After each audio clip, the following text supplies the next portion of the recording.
ഗോപകുമാറിൻ്റെ ഉച്ചവരെ ഓണം വീട്ടിലാണ്. എനിക്കതുപോലും ഇല്ല. പൊതുപ്രവർത്തകൻ്റെ സമയം അവൻ്റെ സ്വന്തമല്ല. ഇപ്പോൾ നമ്മുടെ രാജ്യത്ത് നടപ്പിലാക്കിക്കൊണ്ടിരിക്കുന്ന എല്ലാ നല്ല കാര്യങ്ങളും ഈ സംസ്ഥാനത്തും വരണം. അതുകൊണ്ടാണ് ഞാൻ സൂചിപ്പിച്ചത് ഓണത്തിൻ്റെ ഓർമ്മപ്പെടുത്തൽ നല്ല നാളെ അതാണ് നമ്മൾ. അപ്പോൾ കേരളത്തിൽ അങ്ങനെ ആയിട്ടില്ല. നരേന്ദ്രമോദിജി ഈ കേരളത്തിലെ 140 മണ്ഡലങ്ങളിലും ട്രേഡ് ഫെയർ, സർക്കാർ എല്ലാ അവശ്യ വസ്തുക്കൾ മാവേലി സ്റ്റോർ വഴി കൊടുക്കാനുള്ള പദ്ധതി ഉണ്ടാക്കിയത്.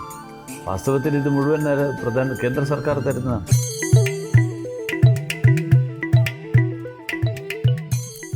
നമസ്കാരം. സമത്വത്തിൻ്റെയും സന്തോഷത്തിൻ്റെയും സാഹോദര്യത്തിൻ്റെയും സമ്പൽ സമൃദ്ധിയുടെയും ഒരു പൊന്നോണക്കാലം കൂടി എത്തിയിരിക്കുകയാണ്. ഈ പൊന്നോണത്തിൽ ഈ ജനം TV പ്രേക്ഷകർക്കൊപ്പം 2 പുലികളാണ് അതിഥികളായി എത്തിയിരിക്കുന്നത്. നമ്മുടെ Kazhakkoottam MLA V Muraleedharan, Chathannoor MLA BB Gopakumar. സ്വാഗതം. 2 പേർക്കും ആദ്യം തന്നെ നല്ലൊരു ഓണം ആശംസിക്കുന്നു. ഒപ്പം തന്നെ കഴിഞ്ഞ തവണത്തെ ഒരുപാട് സന്തോഷം. എന്തായാലും കഴിഞ്ഞ തവണത്തെ ഓണത്തേക്കാൾ ഒരുപാട് സ്പെഷ്യലാണ് നമ്മുടെ വി മുരളീധരനെ കഴക്കൂട്ടംകാർ അങ്ങ് എടുത്തു. ഒപ്പം തന്നെ ചാത്തന്നൂരുകാർ BB ഗോപകുമാർ മതി എന്ന് തീരുമാനിച്ചു. അപ്പോൾ ഇത്തവണത്തെ ഓണം എങ്ങനെയാണ്? അല്ല, അങ്ങനെയൊരു കഴിഞ്ഞ വർഷത്തേക്കാൾ ഈ വർഷം വളരെ വ്യത്യാസം, എല്ലാ വർഷവും വ്യത്യാസമുള്ളതാണ്.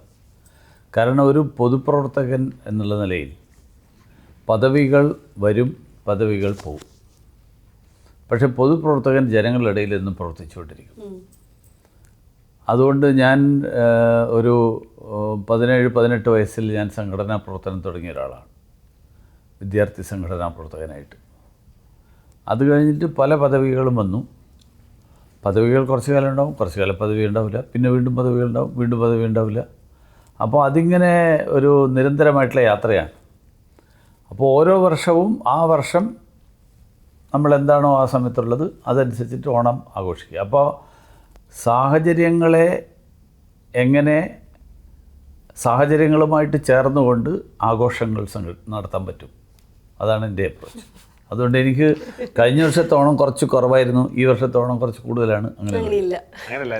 ഇപ്പോൾ നമ്മളങ്ങനെ ചോദിക്കാൻ തന്നെ കാരണം താങ്കൾ ആദ്യമായി കേരളത്തിൽ നിയമസഭയുടെ റെപ്രസെൻറ്റേറ്റീവായി വരുന്നു. പ്രത്യേകിച്ച് കഴക്കൂട്ടത്ത് വളരെ രാഷ്ട്രീയ പോരാട്ടം നടത്തി, ഇഞ്ചോടിഞ്ച് പോരാട്ടം നടത്തി താങ്കൾ ആ മേഖലയിലേക്ക് അല്ലെങ്കിൽ ജനപ്രതിനിധിയായി വരുന്നു.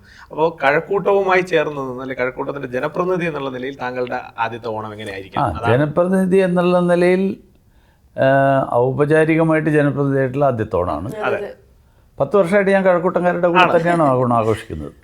10 വർഷമായി കഴക്കൂട്ടംകാരനാണ്.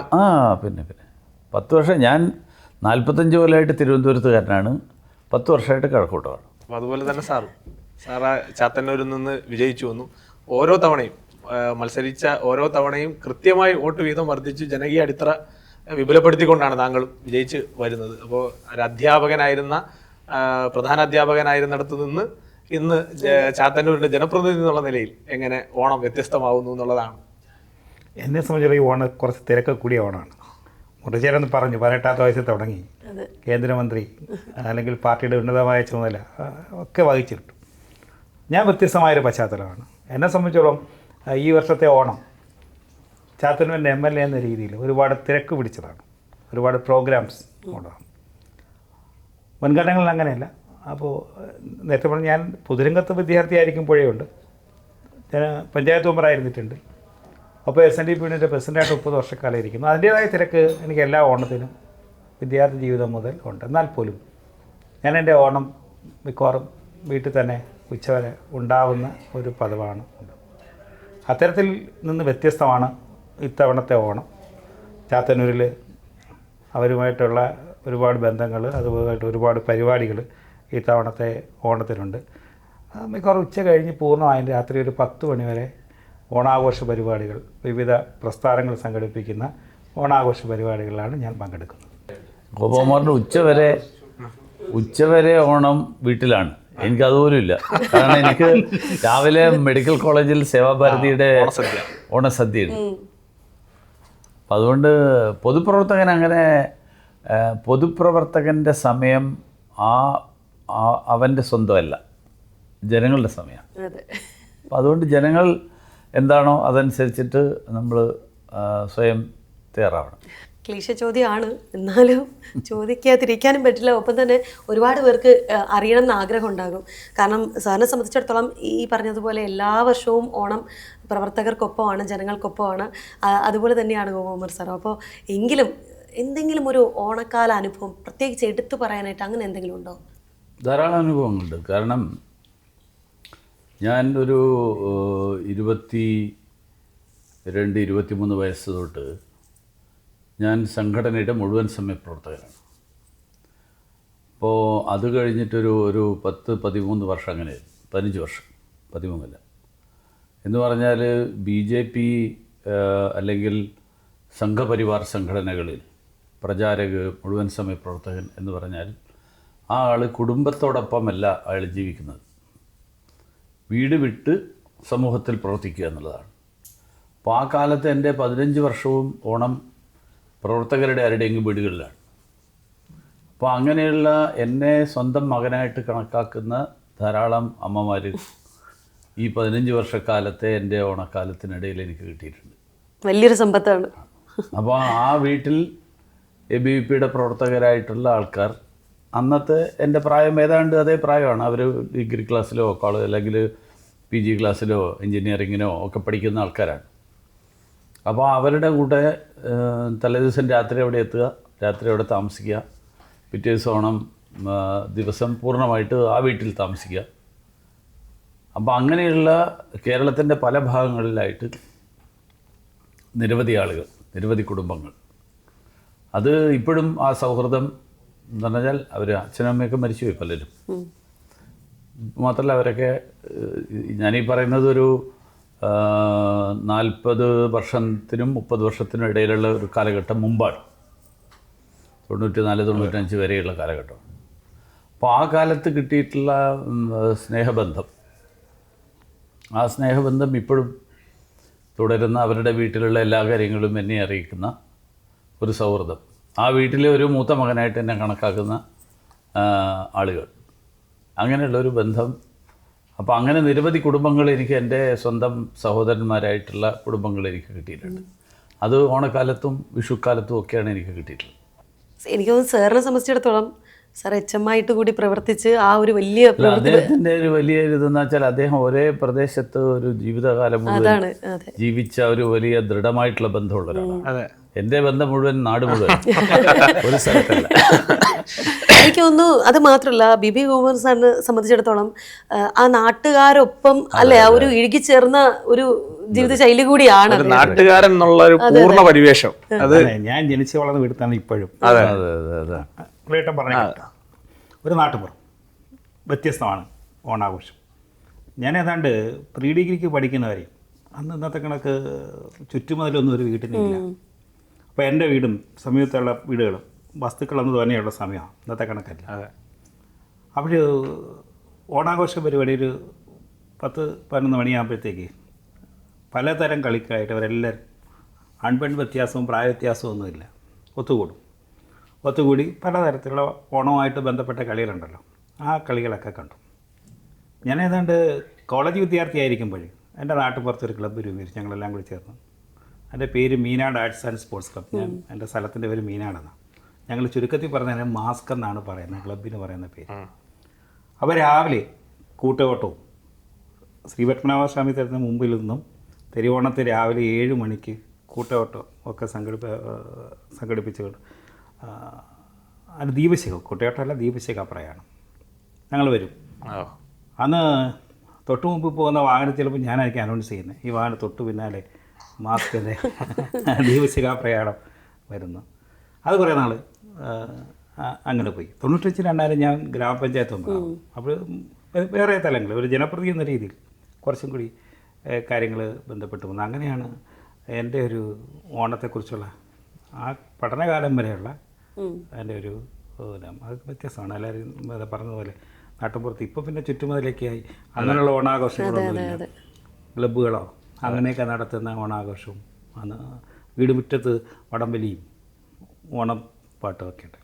പിന്നെ അധ്യാപകനായിട്ട് സ്കൂളിൽ വന്നപ്പോഴത്തേക്ക് വ്യത്യസ്തമാണ്. അവിടെ വിദ്യാർത്ഥികൾ വിവിധമായ പരിപാടികൾ ഓണത്തിന് മുമ്പേ, ഉത്തരാടത്തിന് സ്കൂൾ ക്ലോസിംഗ് ഡേറ്റിന് മുമ്പ് അവരോടൊപ്പം വിദ്യാർത്ഥികളോടൊപ്പം ഓണം ഒരു കാലഘട്ടം അങ്ങനെ. മുരളീധരനെ സംബന്ധിച്ചാണെങ്കിൽ ഭാരതത്തിൻ്റെ പ്രധാനമന്ത്രിയോടൊപ്പം ആ ക്യാബിനറ്റിൽ പ്രവർത്തിക്കാനുള്ള അവസരം വളരെ കൃത്യമായി കിട്ടിയൊരു ആളാണ്. അതിനോടൊപ്പം തന്നെ വിദേശകാര്യമന്ത്രി എന്നുള്ള നിലയിൽ ഒട്ടേറെ സ്ഥലങ്ങളിൽ ഈ മലയാളികളുടെ കൂട്ടായ്മകളുടെ ഓണാഘോഷത്തിലൊക്കെ പങ്കെടുക്കാൻ വേണ്ടിയിട്ട് സാധിച്ച ആളാണ്. അപ്പോൾ പ്രധാനമന്ത്രിയുടെ ക്യാബിനറ്റിലുള്ള ആ ഓണം എങ്ങനെയാണ് മുരളീധരൻ ഡിഫൈൻ ചെയ്യാൻ പറ്റുന്നത്? അല്ല, ഓണ ദിവസം ഉച്ചക്ക് ഊണ് കിട്ടാത്ത ദിവസങ്ങളുണ്ട്. കാരണം ഞാൻ MP ആയിട്ടുള്ള ആദ്യത്തെ ഓണം, ആ ഓണത്തിന് പാർലമെൻറ്റിൻ്റെ സ്റ്റാൻഡിംഗ് കമ്മിറ്റി മീറ്റിംഗ് ആയിരുന്നു ആ ദിവസം.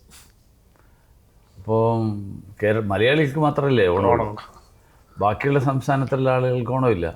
അപ്പോൾ സ്റ്റാൻഡിംഗ് കമ്മിറ്റി മീറ്റിംഗ് രാവിലെ 11 മണിക്ക് തുടങ്ങി, മീറ്റിംഗ് കഴിയുമ്പോഴത്തേക്ക് 2:30 മണി. അപ്പോൾ ഞാൻ പറഞ്ഞു, അറ്റ്ലീസ്റ്റ് നിങ്ങൾക്കൊക്കെ ദീപാവലി എങ്ങനെയാണോ അതേപോലെയാണ് ഞങ്ങൾക്ക് ഓണം, അത് പരിഗണിച്ചിട്ടെങ്കിലും ഒരു ഓണസദ്യയും കൂടി നിങ്ങൾ അറേഞ്ച് ചെയ്യേണ്ടതായിരുന്നു.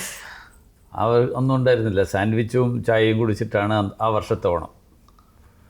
അപ്പോൾ അങ്ങനെയൊക്കെ, അതുകൊണ്ടാണ് ഞാൻ പറഞ്ഞത് എൻ്റെ അനുഭവങ്ങൾ ഓണം എന്ന് പറയുന്ന ഇത് ഒരു പ്രത്യേക തരത്തിലുള്ള ഈ തരത്തിലുള്ള അനുഭവങ്ങളാണ്. അങ്ങനെ എല്ലായ്പ്പോഴും നല്ല രസമുള്ളതാണ്. പിന്നെ ഇതെല്ലാം രസമാണ്, ഇതൊക്കെ നമ്മൾ എൻജോയ് ചെയ്തു. കോവിഡ് വന്നപ്പോൾ കോവിഡ് കാലത്തൊന്നുമില്ല.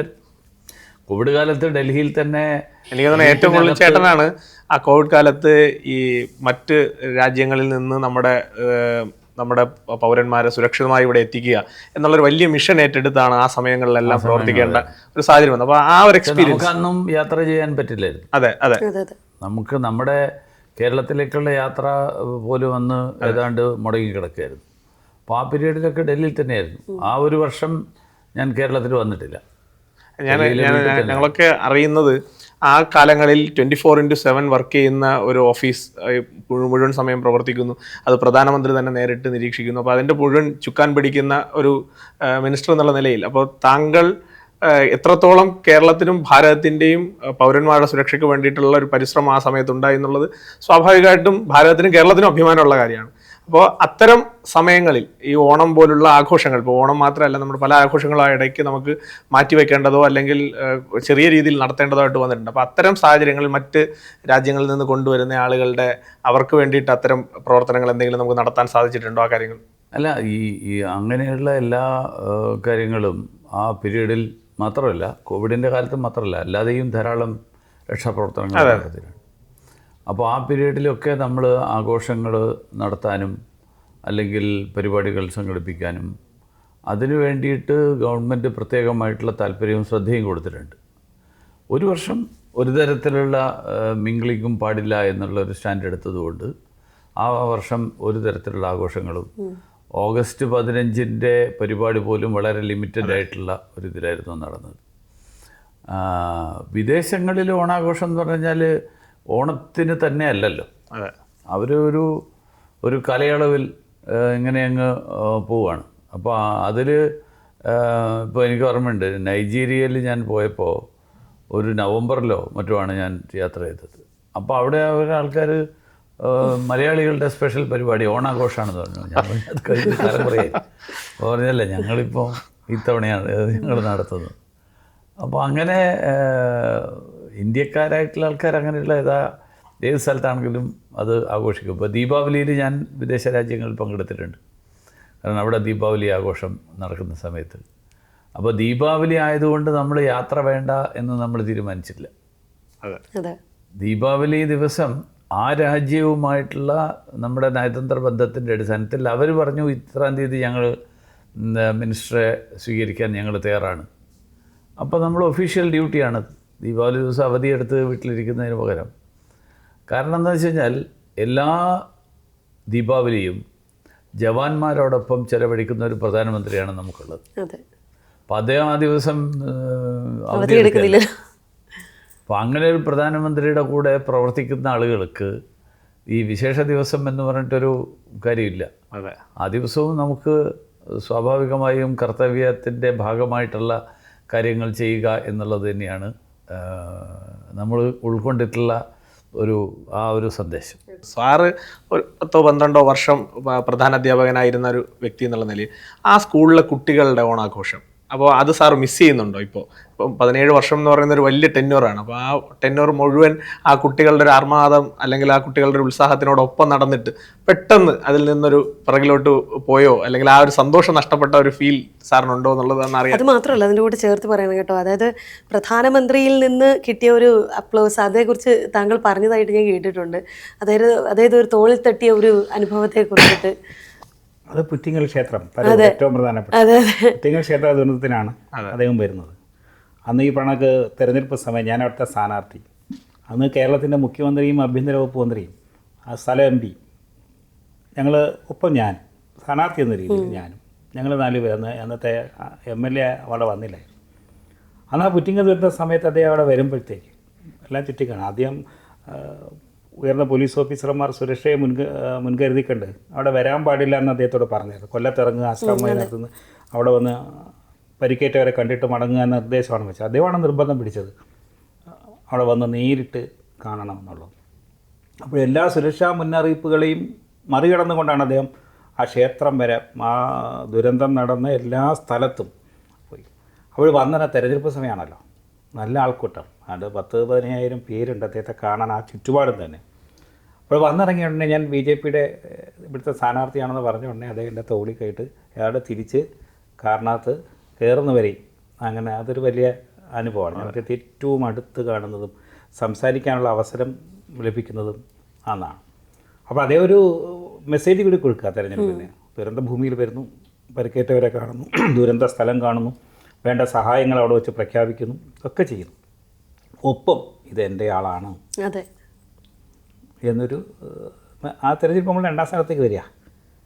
ആ സന്ദർശനം, ഞാനൊരു ദുരന്ത ഭൂമിയിൽ വന്നത് തെരഞ്ഞെടുപ്പ് ഉപയോഗം എന്ന രീതിയിൽ പറയാം, പക്ഷേ വളരെ ഒരു മെസ്സേജ് അദ്ദേഹം കൊടുത്തിട്ട് പോയി എന്നുള്ളതാണ്. ആ റിസൾട്ട് തെരഞ്ഞെടുപ്പുകളൊന്നും വരാം.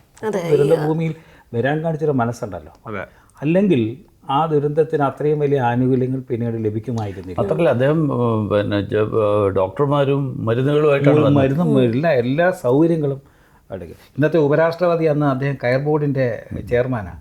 അവിടെ കയർ തൊഴിലാളികളുള്ള സമയമാണ്.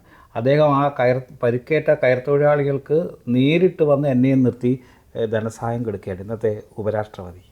എനിക്കൊന്ന് ആ ഒരു പ്രധാനമന്ത്രിയിലുള്ള ഒരു വിശ്വാസം കൂടിയാണ് നമുക്ക് 3 MLA-മാരെ ഇത്തവണ കിട്ടാൻ കാരണമായത്. എനിക്ക് തോന്നുന്നു അതൊരു വല്ലാത്ത ഒരു അനുഭവം മാത്രമല്ല, ഒരു അനുഭൂതി കൂടിയായിരിക്കും. കാരണം 1 അല്ല 3 MLA-മാർക്ക് വേണ്ടിയിട്ട് ഓഫീസ് മുറികൾ നമ്മുടെ നിയമസഭയിൽ തുറക്കുന്നു. അത് എങ്ങനെയായിരുന്നു? ആ ഒരു അനുഭവത്തെക്കുറിച്ച് 2 പേരും ഒന്ന് പറഞ്ഞു തന്നായിരുന്നു. അല്ല, ഇതിൽ ഒരു കാര്യം കേരളത്തിലല്ല, ഇപ്പോഴും നമ്മുടെ ജനങ്ങളുടെ ഒരു പൊതുവികാരം എടുത്ത് പരിശോധിച്ചാൽ നരേന്ദ്രമോദിജിക്ക് കിട്ടുന്ന ഒരു പിന്തുണയുണ്ട്. ആ പിന്തുണ BJPക്ക് ഇപ്പോൾ കിട്ടുന്ന വോട്ടിൻ്റെ ശതമാനത്തേക്കാൾ എത്ര കൂടുതലാണ്.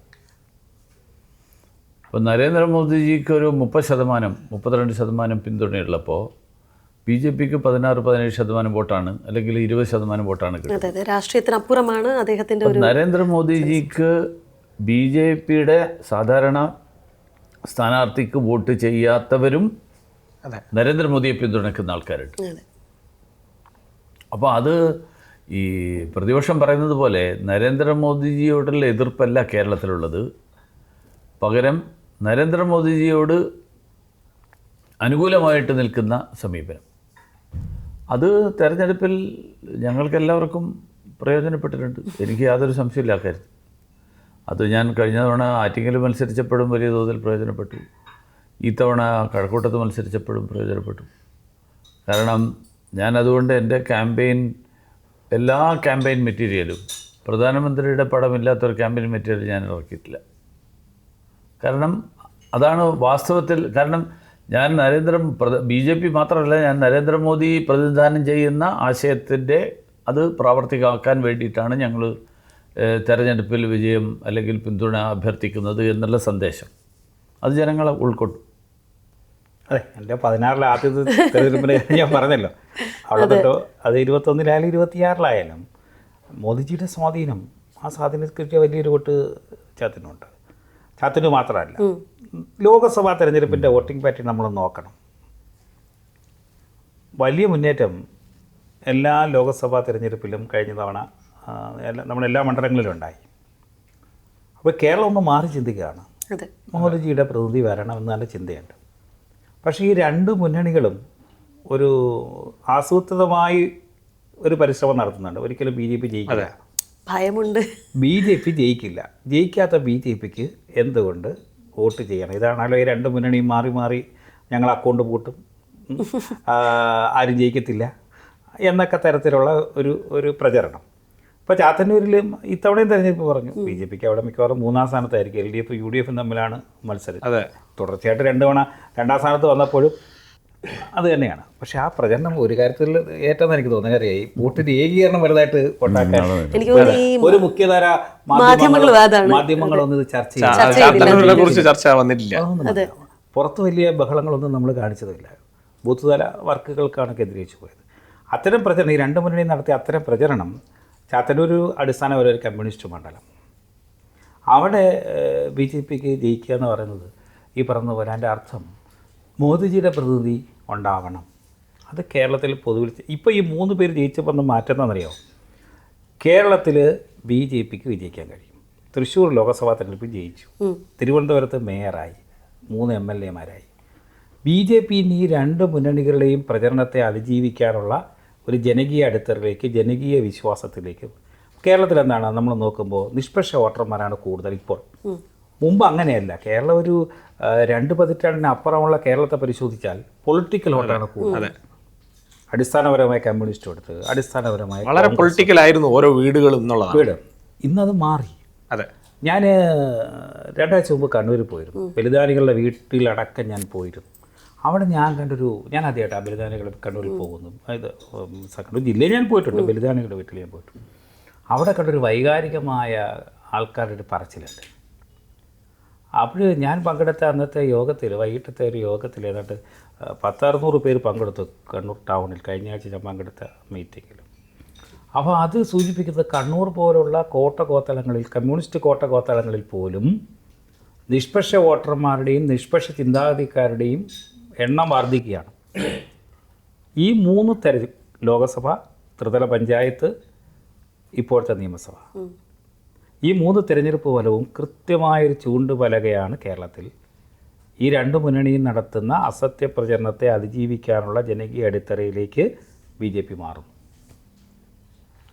തന്നെയാണ് ഇത്തവണ ഈ ഒരു സ്പീക്കർ സ്ഥാനാർത്ഥിയെ പോലും നമുക്ക് BJPക്ക് കിട്ടി എന്നുള്ളതാണ് അതൊരു പ്രധാനപ്പെട്ട ഒരു വലിയ മാറ്റം, കേരള രാഷ്ട്രീയത്തിലുണ്ടായ ഒരു വലിയ മാറ്റം എന്ന് വേണമെങ്കിൽ നമുക്ക് പറയാം. ഇപ്പോൾ സാറും മുരളിയേട്ടനും പറഞ്ഞതുപോലെ കേരളത്തിൽ ഇടത് വലത് മുന്നണികളെ മാത്രമല്ല, മാധ്യമങ്ങളുടെ വലിയൊരു വേട്ടയാടൽ നമ്മുടെ പ്രവർത്തകർക്ക് നേരെ, നമ്മുടെ പ്രസ്ഥാനത്തിന് നേരെ അതിശക്തമായി വളർന്നു വരുന്നു. അതിനോടൊപ്പം തന്നെയാണ് നമ്മുടെ കാര്യകർത്താക്കന്മാരുടെ, സാർ പറഞ്ഞതുപോലെ ഒരു ബഹളവും പുറത്ത് കാണിക്കാതെ വളരെ അച്ചടക്കത്തോടുകൂടി വീടാന്തരം അവർ നടത്തിയിട്ടുള്ളൊരു പ്രവർത്തനം, അത് നമ്മുടെ 3 കാൻഡിഡേറ്റുമാർ വിജയിക്കുന്നിടത്തും നമുക്കത് വളരെ കൃത്യമായി ഒരു പ്രകടമായി കാണാൻ സാധിക്കും. അപ്പോൾ നമ്മുടെ പ്രവർത്തകന്മാരുടെ ഒരു പ്രഹരശേഷി വളരെ വലിയ രീതിയിൽ, സ്മാർട്ട് വർക്ക് എന്നൊക്കെ നമ്മൾ പറയുന്ന രീതിയിലേക്ക് വളരെ വലിയ രീതിയിൽ വളർന്നു പോകുന്നു. അതിനോടൊപ്പം കേരളത്തിനകത്ത് BJP ഇനി ആരൊക്കെ ഏതൊക്കെ നറേറ്റീവ് ഉണ്ടാക്കിയാലും വിജയിക്കും എന്ന് നമുക്ക് കാണിച്ചു കൊടുക്കാൻ സാധിച്ചു എന്നുള്ളതാണ് ഈ തെരഞ്ഞെടുപ്പിൻ്റെ ആകെ ഫലമായി കാണുന്നത്. അപ്പം നമ്മുടെ ഓരോ പ്രവർത്തകന്മാരെയും നമ്മുടെ പ്രസ്ഥാനത്തെയും എത്രത്തോളം വേട്ടയാടിയവർക്കിടയിലും ഇതിനെ വിജയിപ്പിച്ച് കാണിക്കാനുള്ള, അല്ലെ നിങ്ങളൊന്നും പറയുന്ന നറേറ്റീവ് അല്ല, ജനങ്ങളും പ്രവർത്തകരും ഈ പാർട്ടിക്ക് അസറ്റാണ് എന്ന് നമുക്ക് തെളിയിക്കാൻ സാധിച്ചു എന്നുള്ളത്. അപ്പോൾ ഈ ഓണത്തിന് നമ്മൾ നമ്മുടെ പ്രവർത്തകന്മാരോട്, അതിനോടൊപ്പം നമുക്ക് വേണ്ടി പ്രവർത്തിച്ചിട്ടുള്ള നമ്മുടെ ജനങ്ങളോട് BJPയുടെ 3 MLA-മാരുടെ ഒരു പ്രതീക്ഷ, അടുത്ത് എങ്ങനെ ആയിരിക്കണം കേരളം എന്നുള്ളതിനെ കുറിച്ചൊരു പ്രതീക്ഷ നമുക്ക് പങ്കുവയ്ക്കാൻ സാധിച്ചാൽ നന്നായിരിക്കും എന്ന് തോന്നുന്നു. കേരളത്തിൽ BJP നേരത്തെ മുതലേ തന്നെ പറയുന്നൊരു കാര്യം, ഈ രണ്ട് മുന്നണികളും ഇവർ പരസ്പരം ഏറ്റുമുട്ടുന്നുണ്ടെങ്കിലും ഇവർ BJPക്കെതിരായിട്ട് മാത്രമല്ല, ദേശീയമായിട്ടുള്ള എല്ലാ കാര്യങ്ങൾക്കും എതിരായിട്ടുള്ള സമീപനമാണ് സ്വീകരിക്കുന്നത്. അപ്പോൾ ആ ഒരു സാഹചര്യത്തെ അതിൻ്റെ യാഥാർത്ഥ്യം മനസ്സിലാക്കി ജനങ്ങൾ ഇതൊക്കെ സംഭവിക്കുമ്പോഴും BJPയോടൊപ്പം നിൽക്കാൻ തയ്യാറായിട്ട് വന്നു എന്നുള്ളതാണ് തെരഞ്ഞെടുപ്പിൻ്റെ ഫലം. അപ്പോൾ BJP ഒരു ഓൾട്ടർനേറ്റീവ് പൊളിറ്റിക്സ്, ഈ രണ്ട് മുന്നണികളുടെയും ജനങ്ങളെ കബളിപ്പിക്കുന്ന നിലപാടുകളെ തുറന്നു കാണിച്ചുകൊണ്ട് ജനങ്ങൾക്ക് വേണ്ടിയിട്ടുള്ള പ്രവർത്തനങ്ങൾ സംഘടിപ്പിക്കുക. അതാണ് ബി ജെ പിയുടെ നാടിൻ്റെ താല്പര്യങ്ങൾ, ജനങ്ങളുടെ താല്പര്യങ്ങൾ. അതാണ് ബി ജെ പി ചെയ്യാൻ ഉദ്ദേശിക്കുന്നത്, ചെയ്യുന്നത് എന്ന് ഓണക്കാലത്തും ജനങ്ങൾക്ക് ബോധ്യമാവും. ഞാനിപ്പോൾ ഇവിടെ എൻ്റെ മണ്ഡലത്തിൽ സർക്കാരിൻ്റേതല്ലാത്ത ഒരു ഓണച്ചന്ത സ്പോൺസർമാരെ സംഘടിപ്പിച്ചുകൊണ്ട് ഒരു ഓണച്ചന്തയും പായസമേളയും സെപ്പറേറ്റായിട്ട് നമ്മൾ സംഘടിപ്പിച്ചിട്ടുണ്ട്. അത് മിതമായിട്ടുള്ള നിരക്കിൽ ചുരുങ്ങിയ വിലക്ക് പച്ചക്കറി എല്ലാവർക്കും, നാടൻ പച്ചക്കറി അത് ജനങ്ങൾക്ക് എല്ലാവർക്കും ലഭ്യമാവുക. കൂടുതൽ തുറക്കണമെന്ന് എനിക്ക് ആഗ്രഹമുണ്ടായിരുന്നു, പക്ഷേ അത്രയും സ്പോൺസർമാരെ കിട്ടാനുള്ള ബുദ്ധിമുട്ട് കാരണം സാധിച്ചില്ല.